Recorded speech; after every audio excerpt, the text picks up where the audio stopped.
So I just wanted to touch briefly on, like, what the fuck is Lou's ping pong that he's always talking about? Ping pong, ping pong, ping pong, ping pong. All right, so from what my understanding is, there are no shares that are being purchased right now by us, the retail community, that are actually being reported to the SEC or the New York Stock Exchange. That's what they call failure to delivers. All right, they've had a bunch of these FTDs. Now, the hedge funds, the hedgies, whatever you want to call them, those scumbags, they have a couple shares. All right.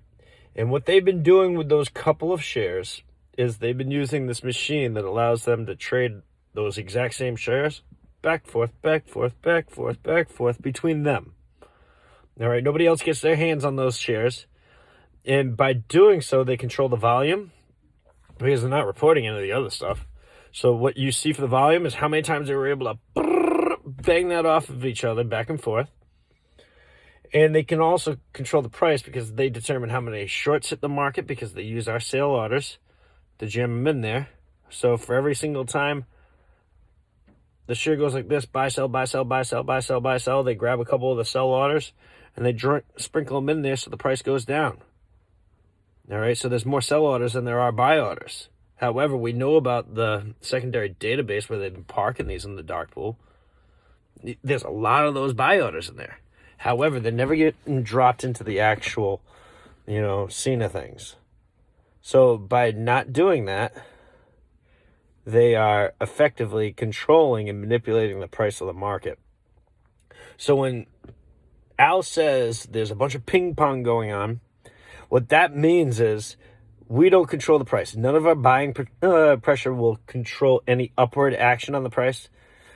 It won't now, it won't ever, until they turn off that machine. They have to go and reach for billions of shares, sprinkle them on top of the market, which they won't do. All they're going to do is just find somebody to match up those purchases with. Because when you give somebody money for something, and then when it comes time to receive it back, and they told you that they would, that's called fraud. Proceed to the root. They're saying they're going to do. So, these fraudulent motherfuckers might go to jail if they don't, take care of the action that we create. So, with that being said, all those I got yous that Lou talks about, that'll be for another video, but that's exactly what a synthetic share is. Like, you buy something, and they say, oh yeah, I got you. And I just hold on to your money until you're like, all right, I want it back, and then I sent it to you. Did you really have anything during that period of time? Well, that's for a whole other video. However, I hope this was informative enough for you, and from what I told you, you could make, a couple of different determinations of your own. Have a good Thursday. Tomorrow's Friday. It's Judgment Day. I can see some of you motherfuckers are already getting ahead of yourself and starting to buying pressure right now. It's either that, or it's that ping pong we be talking about. And they are just going along with the trend. So they jack it up to make it look like we are actually making an effect on the market by slightly turning it off or adjusting its settings.